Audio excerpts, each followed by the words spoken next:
Pidato di hari lahir Pancasila, Jokowi dukung penuh Ganjar Pranowo, ditulis oleh Manuel di Suar.com.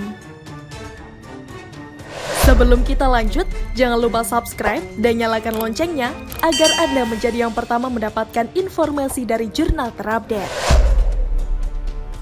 Presiden Joko Widodo memimpin upacara hari lahirnya Pancasila yang digelar di Monas pada 1 Juni tahun 2023 ini. Jokowi hadir bersama dengan Ibu Negara Iriana sekitar pukul 8:15. Kemudian Presiden Joko Widodo pun dalam sambutannya menyinggung beberapa soal mengenai pembangunan yang adil dan merata hingga menolak politik identitas. Hal yang harus dimajukan pertama-tama adalah keadilan, pemerataan, dan kesejahteraan. Presiden Joko Widodo mengatakan bahwa Indonesia harus bisa menjadi negara yang berdikari dan tidak boleh didikte oleh siapapun untuk negara manapun. Menurutnya, Indonesia adalah negara yang harus menghargai dan menjembatani setiap perbedaan-perbedaan yang ada di dunia dan di dalam negeri. Menurut Presiden Joko Widodo, ideologi Pancasila membuat kepemimpinan Indonesia diterima dan diakui oleh dunia. Bahkan dia mengatakan bahwa salah satu buktinya adalah penghargaan dunia atas Indonesia lewat G20. Pertemuan internasional yang luar biasa dan yang paling ditunggu-tunggu adalah Presiden Joko Widodo mengajak untuk rakyat Indonesia menolak ekstremisme, politisasi identitas, dan politisasi agama. Kalau sudah begini, kita bisa melihat bahwa Presiden Joko Widodo adalah tegak lurus dengan Ganjar Pranowo yang mendukung penuh 100% Ganjar Pranowo. Dan secara langsung Joko Widodo menampar habis para kaum pendukung Anies Baswedan dan Prabowo Subianto. Kita tahu sama-sama bahwa sejak 2014 sampai 2019, pendukungnya Prabowo itu berbahaya sekali. Lalu lanjut ke tahun 2017, pendukungnya Anies Baswedan juga tidak segan-segan menghalalkan dan menumpahkan darahnya Ahok kalau ketemu di jalanan. Spanduknya sudah jelas kok. Prabowo juga pernah naik mobil bernomor polisi G4 RIS yang ternyata setelah diselidiki milik orang-orang yang memang berafiliasi dengan kaum-kaum yang begitulah unta-unta. Di hari lahirnya Pancasila, Joko Widodo dengan jelas mendukung Ganjar Pranowo dan dengan tegas menolak keberadaan Anies Baswedan dan Prabowo Subianto di Indonesia pada tahun 2024 nanti. Semua relawan dari Joko Widodo akan berapat di dalam satu barisan, yakni barisan Ganjar Pranowo, dan seluruh rakyat Indonesia akan mendukung penuh Ganjar Pranowo menjadi pemimpin Indonesia. Presiden Joko Widodo bicara soal toleransi, menghargai sesama, dan kelahiran Pancasila sebagai satu elemen pemersatu bangsa Indonesia. Tanpa Pancasila, Indonesia akan berakhir seperti Yaman, kampungnya Anies, dan tanpa NKRI, Indonesia akan terpecah seperti Indonesia bubar ala Prabowo. Tidak bisa diperdebatkan lagi bahwa cawe-cawe Jokowi ini sudah jelas untuk memenangkan Ganjar Pranowo. Kalau ada yang ketakutan, silakan menangis di pojokan ruangan saja bersama Bobby, dekat Prabowo, dan ayahnya Anies Baswedan yang kalau berkokok tutup mata. Bagaimana menurut Anda?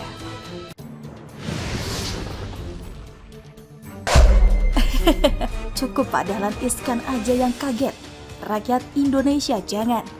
Ditulis dari berbagai sumber. Sebelum kita lanjut, jangan lupa subscribe dan nyalakan loncengnya agar Anda menjadi yang pertama mendapatkan informasi dari jurnal terupdate. Jakarta International Stadium, stadion bertaraf internasional tersebut menawarkan fasilitas tak biasa, yakni lintasan lari atau jogging track di ketinggian 72 meter dari permukaan laut. Dari sana pengunjung bisa menikmati angin sepoi-sepoi dan juga pemandangan yang sangat memanjakan mata. Kompas.com mendapat kesempatan menjajal jogging track dengan panjang lintasan 950 meter dan lebar 3 meter, bukan 5 meter seperti apa yang dikatakan Anies ke Dahlan Iskan. Lintasan ini juga memiliki pagar pengaman berketinggian 1,5 meter. Kalau kita sebut dua hasil karya yang terlihat di era Anies Baswedan, maka kita bisa sebut Stadion JIS dan Formula E. Oke, saya flashback dulu. JIS ini adalah sebuah karya kebanggaan Anies tapi sekaligus cukup memalukan. Kalau dalam rating di dunia perfilman, istilahnya mixed review. Bagi pendukung Anies, JIS adalah bukti prestasi Anies sehingga dia layak jadi presiden. Bagi lawan politik Anies, JIS ini bukan sesuatu yang patut dibanggakan. Di balik kemegahan JIS, ada banyak hal yang jadi senjata makan tuan. Baru usia seumur jagung, stadion ini sudah membuat banyak kejadian tidak mengenakan.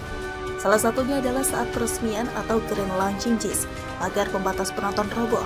Stadion yang katanya bertaraf internasional, katanya mirip Old Trafford di Manchester dan Camp Nou di Barcelona, tapi belum apa-apa udah ada bagian yang roboh.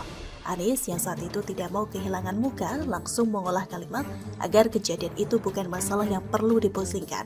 Dia bilang kejadian itu sebagai bagian dari proses belajar, bahkan menyamakan kejadian itu dengan analogi tumbuh gigi.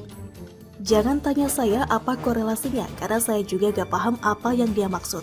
Selain PSSI juga pernah menilai JIS belum layak jadi lokasi digelarnya pertandingan FIFA Matchday. Alasannya cukup banyak, yaitu area parkir, akses jalan menuju stadion, area drop-off tim, hingga perimeter tribun diklaim belum sesuai standar.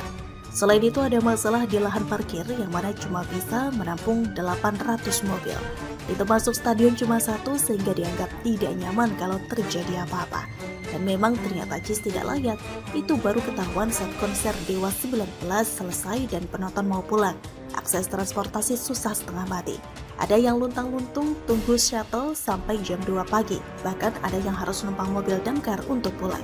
Makanya promotor yang sudah terbiasa bikin acara konser kelas internasional tidak mau bikin acara di JIS karena terlalu banyak masalah yang bisa bikin semuanya berantakan. Dengan banyaknya masalah terkait JIS, wajar kalau tidak ada banyak acara yang digelar di sana. Jangan harap bisa gelar pertandingan sepak bola kelas internasional atau acara konser megah. Infrastruktur tidak memadai kalau jauh dengan GBK yang sudah langganan jadi lokasi acara besar. Kalau misalnya konser Blackpink atau Coldplay nanti diadakan di JIS, bisa kalian bayangkan gimana chaosnya. Ditambah lagi biaya operasional JIS sampai 220 miliar rupiah setahun. Kalau JIS jarang sewa, bagaimana bisa menutupi biaya operasional itu? Ketua DPRD DKI bilang baginya aja gak bisa dapat segitu. Jadi kesimpulannya JIS dibangun Anies tapi hasilnya sia-sia. Banyak kekurangan sehingga jarang dipakai. JIS ini proyek yang salah satu tujuannya agar nama Anies meroket untuk kepentingan politiknya. Anies suka sesuatu yang megah, makanya JIS dia pamerkan kemana-mana. Padahal aslinya banyak kekurangan dan justru menambah masalah seperti yang tadi saya jelaskan. Mungkin karena inilah, saat acara deklarasi relawan di tenis indoor Senayan, Anies bilang jumlah peserta yang hadir melebihi perkiraan, sehingga tempat tersebut terlalu kecil untuk menampung jumlah relawan yang ada. Dia berharap agar kedepannya stadion JIS bisa digunakan oleh relawan, karena lebih besar dan sedang tidak digunakan. Bayangin, JIS yang dibangun dengan susah payah, dengan anggaran sampai 4,5 triliun rupiah dan 80%-nya dari pemerintah pusat. Harusnya dipakai buat acara sepak bola, tapi sampai saat ini masih tidak maksimal. Dan sekarang JIS kayak turun kelas dari stadion taraf internasional jadi tempat kumpul relawan Anies. Sungguh transformasi yang sangat memalukan. Saking tidak ada yang pakai JIS, terpaksa dialihkan jadi tempat acara relawan Anies. Buang uang untuk bangun stadion tapi fungsinya bukan kayak stadion. Harusnya Jakarta International Stadium diganti saja jadi gedung relawan Anies. Nama JIS terlalu keren kalau cuma dipakai untuk acara ibadah dan politik. Tapi kita apresiasi langkah Anies yang mengusulkan JIS bisa digunakan relawan ketimbang stadion yang nganggur. Biaya operasional stadion sangat mahal. Kalau tidak ada yang sewa, bisa pontang-panting cari pemasukan sampingan. Jadi begitulah kisah pembangunan JIS yang merepotkan banyak orang. Ketika pembangunannya sudah jadi, juga merepotkan banyak orang. Anies bukan lagi gubernur, otomatis urusan JIS bukan lagi urusan dia. Anies mana peduli dengan itu, karena dia memang spesialisasi pemberi warisan masalah ke penerusnya. Mungkin dia berharap JIS bisa tenar dan banyak waiting list acara digelar di sana. Namanya bisa meroket sebagai salah satu yang berjasa membangun stadion itu, tapi hasilnya mengecewakan. Begitulah akibat membangun sesuatu tanpa perencanaan matang demi sebuah prestasi di politik. Jadi teringat dulu Anies pernah sindir Ahok yang fokus bangun benda mati. Anies ternyata sama saja ikutan bangun benda mati juga. Ngomong hebat di awal tapi artinya sama bohongnya. Bagaimana menurut Anda?